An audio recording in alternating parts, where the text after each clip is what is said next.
Bienvenue encore une fois à notre émission Écho, épouse des pasteurs, Écho Pasteur. Et j'ose croire que par la foi, vous vous portez bien et partout où vous êtes dans les coins reculés et proches de notre pays, vous êtes les bienvenus à la chaîne ARTJVA. Jésus vous aime. Soyez bénis. Nous sommes dans la semaine pascale, mais nous allons parler d'un thème femme. Écho, épouse des pasteurs. J'ai à ma droite Madame Aimée Tchakou et à ma gauche, Madame Aimée Tchakou est responsable des enfants dans l'une de nos églises, AD, Assemblée de Dieu Maro. Et à ma gauche, nous avons Madame Takoudjou Janine, elle est missionnaire à Campus pour Christ. Soyez les bienvenus, que le Seigneur vous bénisse. Alors Amen. Nous sommes là pour notre émission Écho, épouse des pasteurs. Elle est missionnaire, elle est camerounaise et elle travaille ici sur la terre togolaise dans le côte de son pays. Ça fait longtemps qu'elle est là avec son mari, couple missionnaire. Soyez bénis. Que le Seigneur vous bénisse et vous donne la grâce d'être toujours connecté à la RTJVA. Alors, ce soir, nous sommes là pour notre émission Écho, épouse du pasteur, Écho Pasteur. Comme je le disais, nous sommes là pour un thème poignant, un thème qui fait couler l'encre dans les foyers. Oui, ce thème que nous avons nommé la soumission de la femme à son mari au foyer, c'est une faiblesse ou une force? C'est quand nous nous soumettons que nous avons la force, ou bien c'est quand nous nous rébellions que nous avons la force. Et lorsque nous nous soumettons, est-ce que c'est une faiblesse? Alors c'est ce que nous allons, pendant 40 minutes ou 20 minutes, 28, 30 à 35 minutes, débattre avant de nous séparer. Alors, inclinons-nous devant le Seigneur. Nous avons demandé la grâce de Dieu pour ce moment. Seigneur éternel Dieu, nous voulons te dire merci pour ta bonté, ta fidélité, ta grâce et ton amour. Nous sommes là encore ce soir, sur ce plateau, pour échanger, papa, des problèmes quotidiens, des scènes de ménage, de tout ce qui se passe dans nos vies, au foyer. Papa, aide-nous à bien finir notre mariage sur cette terre, pour qu'à la fin, la gloire te revienne. Je remets mes sœurs qui sont devant moi entre tes mains, les téléspectateurs qui vont aussi écouter entre mains. Nous prions que le Saint-Esprit touche quelqu'un et restaure un foyer, guérisse un cœur blessé et restaure certains enfants dans leur rébellion. Merci au nom de Jésus, nous avons prié. Amen. Amen. Amen. Amen. Alors, comme je le disais, nous avons un thème, soumission de la femme à son mari, force ou faiblesse. Est-ce que maman Janine peut tenter de nous donner en quelques mots les définitions des deux concepts à ramasser? Oui, Janine, soyez libre. Décontractez-vous. Merci beaucoup, Madame Marie-Louise. Bonjour aux téléspectateurs. Soumission dans le foyer, force ou bien faiblesse. C'est vrai, comme vous l'avez déjà dit, c'est un thème qui fait couler beaucoup d'encre parmi nous, les femmes, que nous soyons chrétiennes ou pas. Soumission dans le foyer, je dirais pour ma part, c'est une force. C'est une force. Pourquoi? Parce que quand nous voyons d'abord soumission, revenons déjà au terme soumission. Soumission, c'est quoi? En faisant un peu mes recherches, j'ai vu, on a défini soumission comme action de se ranger sous l'autorité de quelqu'un, disposition à obéir, un acte d'accepter de se mettre dans une situation donnée. Alors je pense que quand on se soumet, que ce soit avec mon mari, que ce soit avec mes enfants, avec les autorités, vraiment c'est une force. Pour ma part, c'est une force. Merci. Merci, papa. Maman Aimée, est-ce que vous voulez rebondir un peu? Vous avez quelque chose à ajouter? Vous avez la parole. Bon, tout juste pour dire merci à notre soeur. Je vais la rejoindre. Ce qu'elle vient de dire, bon, c'est ça. Vous la rejoignez dans cette définition. Oui. Merci. Et si tel est le cas, nous allons continuer le débat. Nous allons continuer notre débat comme nous l'avons déjà commencé. Alors, pourquoi la femme doit-elle se soumettre à son mari? Oui.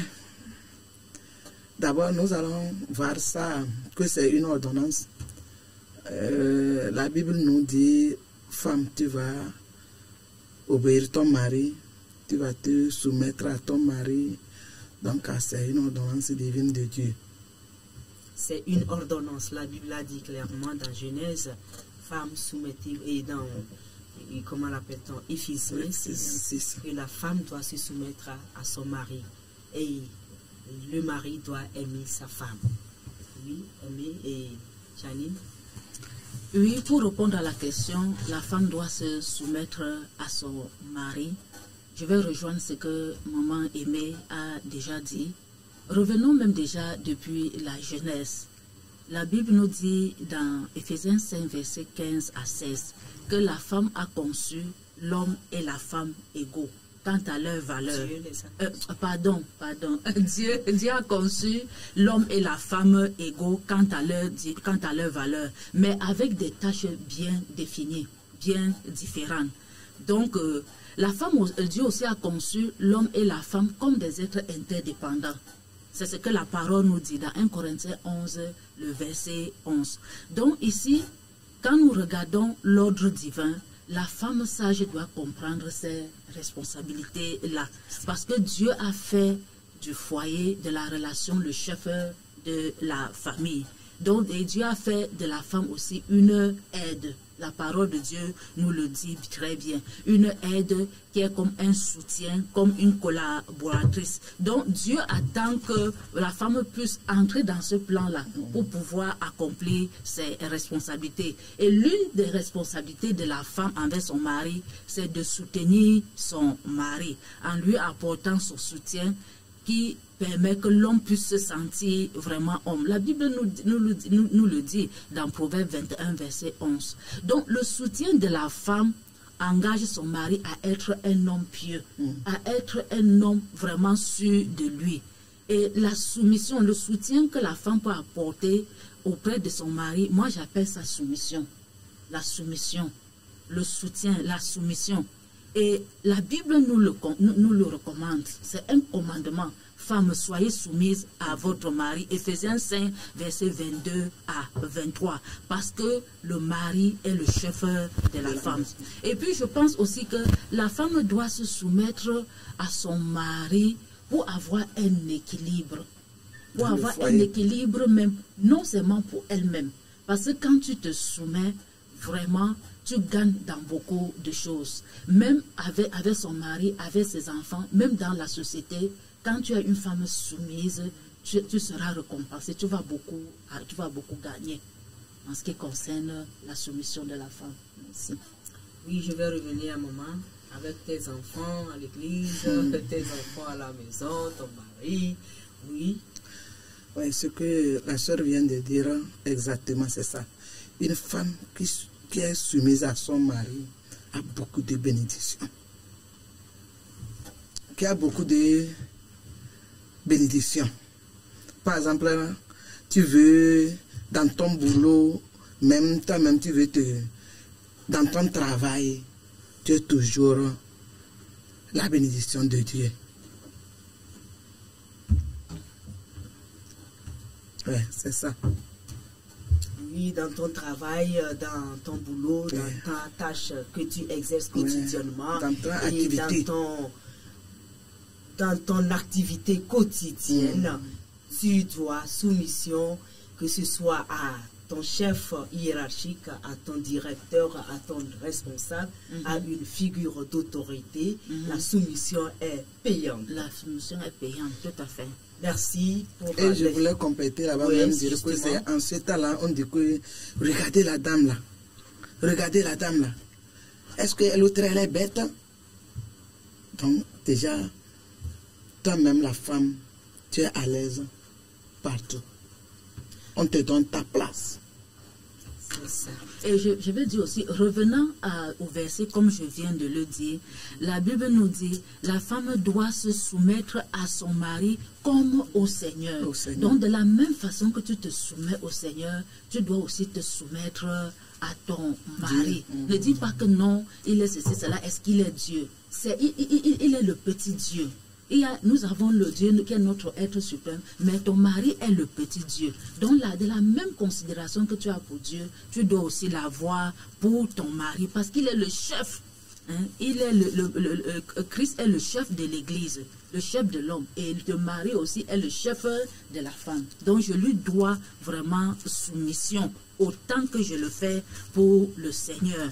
Et nous pouvons voir, je ne sais pas si on va arriver, l'exemple de notre matriarche, Sarah, qui pouvait appeler son mari mon Seigneur. C'était justement la partie que je cherchais pour...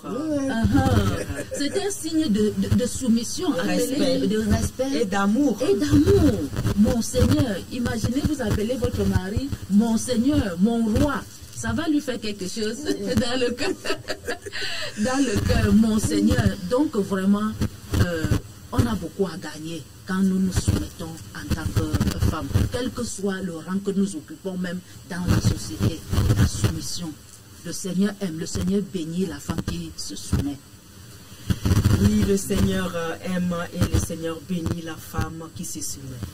Aujourd'hui, il y a un thème qui fait rage, l'égalité des femmes et de l'homme, l'égalité... Bon, est-ce que c'est une égalité genre ou une égalité hiérarchique par rapport à l'institution divine? Oui, Janine, tu peux répondre. Bon, oui, comme je l'ai dit, le Seigneur nous a créés égaux quant aux valeurs, mais à des rôles différents. J'ai mon rôle et je dois comprendre mon rôle en tant que femme. Le mari aussi a son rôle.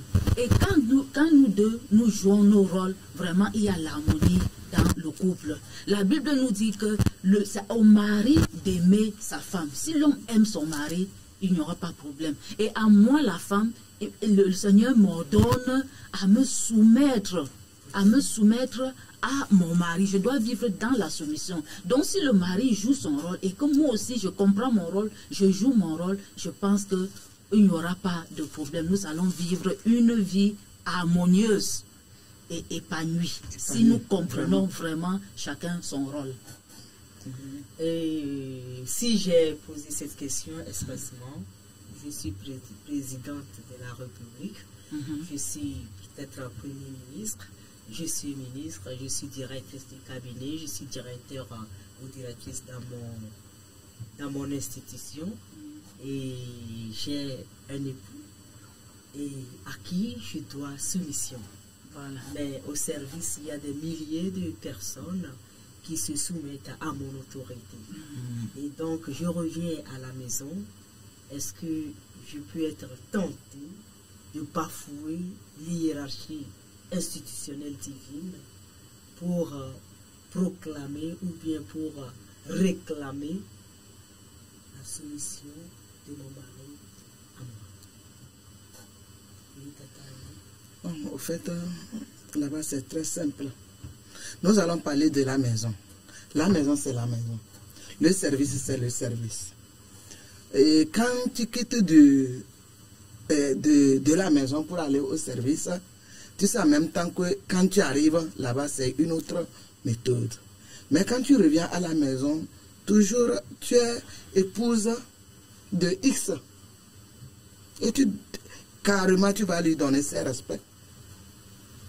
C'est le devoir d'une femme. Merci. Les titres là, c'est les titres... Merci, les titres, les honneurs, les mérites, ça s'arrête à la profession. Et donc le foyer, il est le foyer. Quel que soit le rang social et le grade de la femme, son devoir... C'est son devoir. Vis-à-vis de son mari, selon l'institution biblique, doit être respecté. C'est ce que vous voulez dire? Oui, c'est ça. Oui, maman et Janir. D'accord, merci beaucoup. Donc, je veux aussi m'aligner à ce que maman Aimée a dit. Je me souviens, je suivais l'interview d'une femme ministre dans mon pays. Alors, elle donnait l'interview, on avait fait un reportage sur elle dans sa maison. Elle est ministre. Donc, comme vous l'avez dit, des personnes sont sous ses ordres, elle donne des ordres par-ci, par-là, elle dirige beaucoup de choses. Mais il y avait une chose qui m'avait interpellée dans ses propos. Elle a dit, quand elle rentre chez elle, son titre de ministre là, elle laisse ça dehors. Et quand elle entre chez elle, elle va se débarbouiller vite, elle va préparer la nourriture de son mari. Tout ce que, si son mari veut s'habiller, faire ceci, cela, elle est femme soumise dans sa maison. Ministre, c'est dehors. Donc, pour dire vraiment, quel que soit le titre que nous avons, Dieu nous commande, c'est une recommandation de nous soumettre à notre mari. J'ai discuté aussi avec une femme l'autre jour, juste en parlant avec elle, elle est divorcée il y a quelque temps. En parlant avec elle, elle me dit que vos maris, vous êtes toujours en train de faire ce que les maris demandent, moins de choses, je vais demander à mon mari ceci, cela. Quand j'ai compris ses propos, j'ai dit, je comprends pourquoi tu as divorcé. Je comprends pourquoi tu as divorcé. Parce que tu pouvais voir la non-soumission vraiment en elle. Alors je vais dire à mes soeurs et à ceux qui nous écoutent que la soumission ne signifie pas être inférieur. Ça ne veut pas dire perdre son identité. Ça ne veut pas dire que tu n'es plus une personne à part entière. Ça ne veut pas dire obéir aveuglement, se sentir exploité, ou bien permettre à votre mari d'enfreindre des lois ou bien de faire des abus.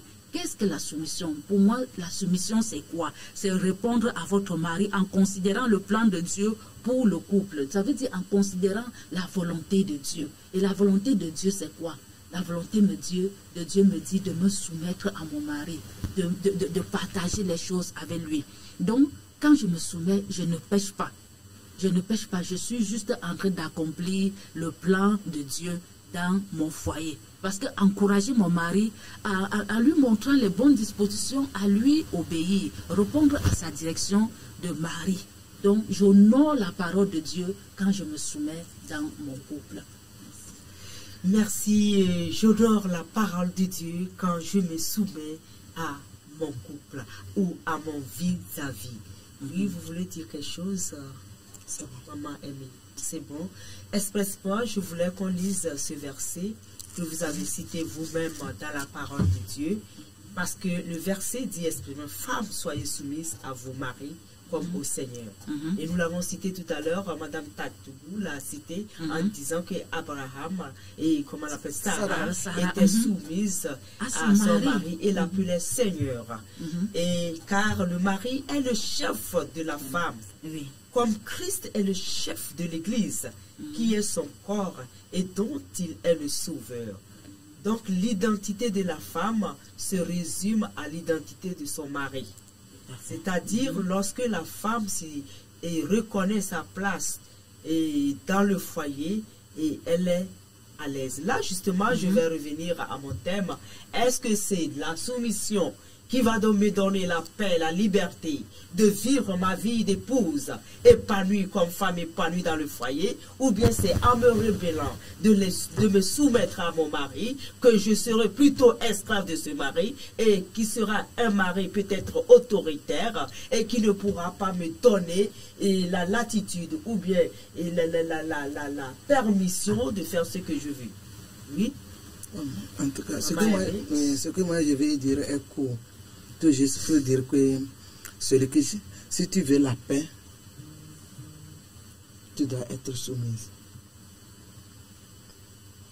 La paix donne la soumission. C'est quand tu es soumise que tu as la paix. Tu es libre de faire ce que tu veux parce que ton mari a confiance en toi et ce que tu fais vis-à-vis de ton mari lui donne l'aval de te laisser libre et dans la paix et dans la joie. Oui, Janine, vous avez quelque chose à dire dans ce point. Oui, je vais dire l'émancipation de la femme, l'épanouissement de la femme, l'accomplissement de la femme, son équilibre passe par la soumission. C'est ça.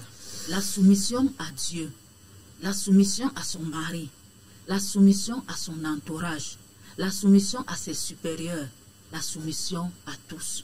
Partout nous devons nous soumettre, pas seulement dans notre maison, même surtout même, je disais, dans votre lieu de service. Si vous ne vous soumettez pas, vous n'aurez pas une bonne image. Vous n'allez pas bénéficier de beaucoup de choses. Mais ici, comme nous sommes dans le cadre du foyer, vraiment, si dans le foyer, nous, en tant que femmes, ou les femmes qui nous écoutent, si vous avez un problème de soumission, c'est que vous n'allez pas vivre une vie épanouie. Comme je l'ai dit, en regardant épanoui dans le dictionnaire, le contraire de épanoui, épanoui c'est joyeuse, heureuse, mais le contraire de épanoui c'est triste, malheureuse. Donc, si vraiment, et comme je l'ai dit, votre joie, votre paix passe par la soumission. Ça veut dire si vous n'êtes pas soumis, vous allez vivre une vie triste. Vous allez vivre une vie malheureuse. Vous ne serez pas vous-même équilibré parce que tu n'auras pas de paix. Tu n'auras pas de joie. Tu ne peux pas être en paix alors que ton mari aussi n'est pas en paix. Donc, et comme nous disons, la femme est le pilier du foyer. C'est la femme qui apporte la joie dans le foyer. Imaginez, quand vous vous levez un matin et que vous êtes de mauvaise humeur, vous allez voir que cette mauvaise humeur va contaminer toute la famille. Mais si vous vous levez, vous êtes gai, cette joie va contaminer toute la famille. Même le mari va s'aligner à cette joie-là. Ça serait comme une tache d'huile qui se répand là, sur une feuille. Tout à fait, tout à fait. Une femme soumise a beaucoup à gagner. A beaucoup à gagner que de faire. Et Dieu bénit la soumission. Si nous regardons, comme je l'ai pris toujours le cas de Sarah, elle a d'abord vécu beaucoup d'années avant de prendre la grossesse d'Isaac. Ça veut dire que c'était une femme soumise. Si elle n'était pas soumise, le Seigneur n'allait pas la bénir dans sa vieillesse. Ou bien elle ne serait plus avec Abraham. Parce que c'est dans sa vieillesse. C'est pour ça que je disais à maman tout à l'heure, quand elle disait qu'elle n'avait rien à dire, j'ai dit que non. Si vous êtes là, jusqu'à cet âge, vous êtes avec votre mari, je suis sûre que vous êtes passé par la soumission. Quand j'admire ces femmes de 54 ans de mariage, elles sont passées par la soumission. Parce que le mari soit autoritaire ou pas, nous les femmes, nous devons nous soumettre. Parce que la soumission paye. Ça m'amène à ma question. Et face à un mari autoritaire qui ne donne pas la parole peut-être à sa femme, et où la femme n'a pas droit à la parole, qu'est-ce que la soumission sera totale? Parce que, bon, je ne sais pas. Non, il faut aller. Non, il faut parler. Non, il faut parler, maman et Amy. Par rapport à vos expériences, oui. Bon, au fait... Elle a lâché un mot. Oui. Et aujourd'hui, l'émancipation veut croire que face à un tel homme, il faut aussi changer de cap. Non, le problème est que quand dans un foyer, l'homme est dur, la femme, toi, tu te rabaisses. Là, ça peut aller. Mais le moment où tu vois que la personne, ce que toi, tu parles à lui, ne veut pas ça, là. Ça t'a de lui comprendre. Là, ça peut aller. Sinon, la maison devient vraiment insportable. Il n'y a pas deux capitaines dans un bateau. Non. Il n'y a qu'un seul capitaine dans un bateau. Et quand le foyer, deux foyers, disons dans un même foyer, deux marmites en ébullition. Parce que moi je me dis que... L'autre tout peut être en ébullition et l'autre se refroidir. C'est ce que vous voulez dire? C'est ça. Parce que moi-même je me dis que toujours c'est toi qui l'as choisi. Donc, oui, vous avez la parole.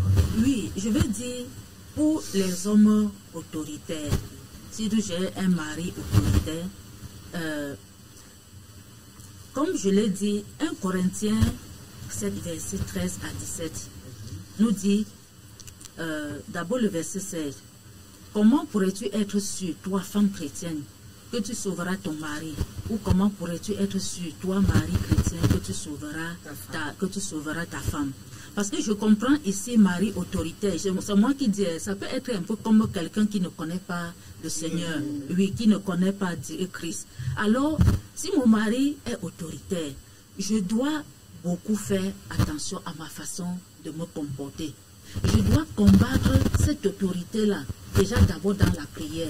Ça m'amène vraiment à être une femme de prière. Parce que je ne dois pas combattre, ou bien ce qui l'amène à être autoritaire physiquement. on va te gâter. Il faut que je le fasse dans la prière. Et puis aussi, ma façon de me comporter envers lui. S'il est autorité, ça veut dire qu'il aime donner des ordres. Il ne m'implique dans rien, tout là. Donc, je dois aussi essayer de bien me comporter pour pouvoir le gagner. Pour pouvoir le gagner, pour pouvoir, à travers ma façon de faire, le rabaisser. Le rabaisser. Et si je le fais, je suis sûr que Dieu va bénir. Dieu va bénir cette soumission. Donc, pour dire, je dois continuer à être soumise. Parce que si je me mets aussi dans sa façon de faire, ça va donner des mauvais résultats. Donc, je dois davantage me soumettre. Je dois davantage me soumettre à lui. C'est vrai, c'est difficile dans ce cas. C'est difficile de supporter les paroles, de supporter ses comportements, tout ça, de crier sur toi, tout ça. Mais se confier à Dieu, faire confiance au Seigneur. Merci. Le Seigneur va t'aider. Il y a une femme qui a cité un verset biblique que moi je pense qu'elle a compris au sens renversé, au sens tordu, comme le dit un commentateur de la Bible. Un test pris hors de son contexte n'est qu'un prétexte pour en faire une secte. Comment la personne a compris ça? La personne a compris que vous avez été racheté à un grand prix. Ne devenez pas esclave des hommes. C'est fini. Et la Bible m'a dit de ne pas être esclave des hommes. Non. Mais comment est-ce que, et à tout moment, fais-moi ceci, fais-moi ceci, fais-moi ceci. Toi, tu n'as plus de volonté, toi, tu n'as plus de devoir. C'est toujours lui. Donc, est-ce que nous ne lisons pas la Bible? Et j'étais resté comme ça, j'ai regardé la femme. Maman Janine. Elle n'a pas lu tout, toute la Bible, quoi. Elle a pris juste une partie. Ouais. Elle a pris juste une partie. Et aujourd'hui, c'est ça le problème là qu'on a partout. Chacun prend le verset qui lui plaît. Mais par rapport à ça, dites-moi, qu'est-ce que la femme là a compris et qu'est-ce que vous conseillez? Non, en fait, elle n'a rien compris. Ce que vous êtes en train de dire par rapport à ce verset, pour éclairer nos mamans, nos soeurs, nos jeunes soeurs, les jeunes mariées, comme nous les appelons, les petites soeurs qui se marient maintenant. Donc, si je comprends bien, elle dit que est-ce que elle doit se soumettre à tout ce que son mari lui demande de faire. En le faisant, c'est comme elle est esclave. Alors que la Bible dit au verset, disons, 23 de 1 Corinthiens 7 que vous avez été racheté à un grand prix, ne devenez pas esclave des hommes, alors que c'était dans un autre contexte. Oui. Ici, dans ce contexte, c'était carrément un affranchissement. Oui. Et d'état d'esclave à l'état libre. À l'état esclave de Satan, on est devenu maintenant esclave de Dieu et nous sommes maintenant sous un maître qui est Jésus-Christ. Et donc, nous devons lui appartenir et obéir à sa volonté et faire ce que ce nouveau maître nous recommande. Mais juste, elle a lu cette partie et puis bon, ben... Non, c'est pour ça qu'il faut toujours comprendre le contexte dans lequel on a écrit et ne pas lire juste un verset. Commence plus haut pour comprendre pourquoi l'auteur a écrit ce verset et dans quel contexte l'auteur avait écrit. Chute d'un débat houleux dans la Bible, je pense bien, non. qui s'est terminé là. Non. Merci, et je pense que nous n'allons pas tergiverser là-dessus. Nous sommes en train de finir notre débat. Et donc, je voudrais savoir quels sont les remèdes et les conseils qu'on peut donner à une femme qui a perdu ou qui est en train de perdre son foyer à cause de la non-soumission, qui n'a plus de droits, elle n'a jamais de devoir. Ça c'est mon droit, ça c'est mon droit, tu dois faire ceci, tu dois faire ceci. Elle n'a jamais de devoir. Pour se culpabiliser et revenir, comme vous l'avez dit tout à l'heure, une dame à qui vous avez causé quelques minutes, vous avez déjà su que son état de divorcer était, il y avait l'insoumission. C'est ça, était pour cause de l'insoumission. Oui, Madame Janine, vous avez la parole. Bon, ce que je peux dire à une dame qui nous écoute en ce moment, disons, si c'est une femme chrétienne, ou pas, je dirais une femme chrétienne ou pas, nous devons comprendre, comme je l'ai dit au départ, la soumission c'est un commandement que le Seigneur nous donne. La Bible dit dans Proverbe 31, verset 28, une femme vertueuse, moi je dirais une femme soumise. Une femme soumise est la couronne de son mari. Mais celle qui fait honte est comme la carie dans ses os. Proverbe 12, verset 24. Donc, mes sœurs, la soumission paye. Soyons soumises. Soyons soumises à nos maris. Soyons soumises pour notre bien. Ne prenons pas ça comme esclavage. Non. C'est un commandement et c'est aussi bien que nous puissions le faire. Parce que je me sens, je suis en paix, pour ma propre paix. Si je suis soumise dans mon foyer, si je suis soumise envers mes enfants dans ma maison, je serai soumise dehors. Et il y a beaucoup de bénédictions, comme je l'ai dit, liées à la soumission. Donc, vraiment, que notre mari puisse nous élever, que nos fils, ses fils se lèvent et la disent heureuse. Son mari se lève et lui donne des lois. C'est la parole de Dieu qui le dit. Et c'est vrai. Si nous sommes soumises, le mari aussi va nous respecter. Le mari aussi va nous aimer. Parce que c'est son devoir de nous aimer. Et comme je l'ai dit, que je joue mon rôle. Le mari aussi va jouer son rôle. Parce que souvent, la réaction du mari, c'est parce qu'il ne supporte pas l'insoumission. Il ne supporte pas. Quand il te dit de faire quelque chose, il sait que tu dois le faire et puis tu ne le fais pas. Tu lui manques de respect. Tu fais ceci, ça va seulement engendrer les problèmes dans le couple. Donc nous seuls, soyons soumises à nos maris. Le Seigneur nous bénit. Oui, vous avez votre mot. Oui, ce que je veux compléter pour la sœur, que nous soyons les femmes qui aiment lire la Bible et les femmes qui prient. Femmes de prière, femmes de lecture de la Bible, femmes qui connaissent la Bible et qui pratiquent aussi cette Bible. Une chose est de connaître les paroles, une autre est de mettre en pratique pour vivre quotidiennement. Tout à fait. Je vous remercie.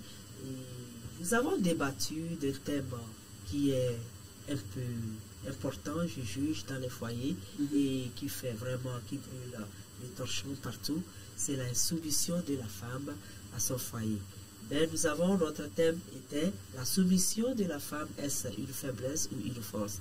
Au finish, nous avons conclu en disant qu'en se soumettant à l'autorité maritale, l'autorité du foyer qui est la première autorité, notre mari, nous allons aussi être libres et celui-là va nous aimer. Et quand quelqu'un vous aime, ça vous fait du bien. Vous avez des besoins qu'on vous donne, qu'on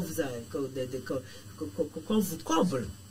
Alors, la soumission, comme l'a dit les unes et les autres, est une bonne chose. C'est une bonne chose. Donc, nous allons débattre de très prochainement de la suite du thème où les maris aujourd'hui se prennent de la soumission des femmes à leur berger, à leur pasteur à l'église, mais qui sont des femmes autoritaires, récalcitrantes, insoumises dans les foyers. Et des fois des maris qui descendent, atterrissent dans les églises et disent, mais tiens, qu'est-ce que vous enseignez à nos maris? Aujourd'hui le pasteur, demain ceci, demain cela. Mais quoi? Et nous qui sommes les maris au foyer, et quel droit nous avons finalement? Alors, sois soumise à ton pasteur, c'est bien. Sois soumise également, mais plus à ton mari, puisque c'est lui qui t'a engagé. Et tu dépends de lui en totalité. Alors, ce n'est que partie remise. J'espère que la semaine prochaine, nous allons aborder dans ce sens pour essayer d'apporter quelques solutions. Alors, soyez bénis et à vous qui nous avez fait confiance, soyez également bénis et j'espère que cette émission vous fera du bien et va ramener de la paix dans les foyers. À la prochaine. Merci beaucoup. Merci. Et à notre régie, soyez bénis. Et nous sommes à la fin de notre émission et nous faisons croire que vous avez aussi été bénis. Nous parlons à notre frère Agbo, qu'il soit aussi béni. Celui qui nous a donné de belles images à cause de lui. Nous allons donner la prière de fin à notre maman. Et aimer, elle n'a qu'à prier, nous mettre tout ce que nous avons dit. Le Saint-Esprit convainc les cœurs. Excusez-moi. Seigneur, nous te disons merci. Merci pour tes bienfaits. Merci d'avoir nous assisté. Seigneur, nous venons de donner l'enseignement à nos soeurs. Seigneur, envoie le Saint-Esprit qui les guide, qui les prouve qu'avec soumission, nous avons la paix dans nos foyers, nous avons la paix dans nos entourages. Merci Seigneur parce que tu l'as fait ainsi. Au nom de Jésus précieux que nous avons prié. Amen. Au nom de Jésus, merci aussi pour la prière. Ce n'est que partie remise. La prochaine fois, je vous verrai pour la suite de ce thème. Soyez bénis et à la prochaine. Amen. Merci maman.